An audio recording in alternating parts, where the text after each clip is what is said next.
In today's video, I'm going to teach you how to connect Trust Wallet to Google Authenticator. By the end of this walkthrough, you'll have two-factor authentication enabled, adding a strong extra layer of protection to your wallet. Two-factor authentication, or 2FA, means that even if someone knows your password, they still can't get in without a time-based code from your phone. Start by opening Trust Wallet. Give it a moment to load your assets, then head straight to the settings area. You'll usually find settings from the app's main screen or within the profile menu. Once you're in settings, look for the security section. This is where Trust Wallet keeps options related to protecting your account. Inside security, select the option labeled Add Google Authenticator or two-factor authentication, depending on what your version of the app displays. You're about to link Trust Wallet with the Google Authenticator app so they can communicate securely.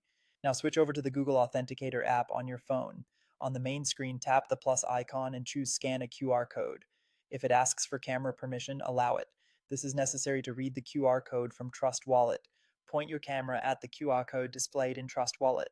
As soon as it's scanned, Google Authenticator will create a new entry for Trust Wallet and start generating 6-digit codes that refresh every 30 seconds.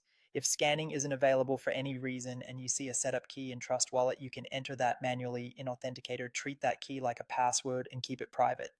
Return to Trust Wallet and look for the field where you need to enter the 6-digit code.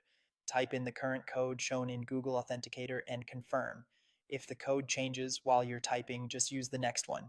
That's normal. After you submit the code, Trust Wallet should confirm that pairing was successful and that two-factor authentication is now active. A few quick tips to keep things smooth. Make sure your phone's time is set automatically.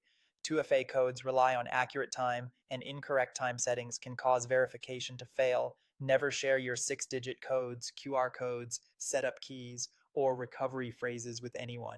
If you're prompted to save any backup information during setup, store it securely offline. And if a code isn't accepted on the first try, wait for the next 30-second refresh and enter that one. That's it. Your Trust Wallet is now connected to Google Authenticator, and your account has a stronger defense against unauthorized access.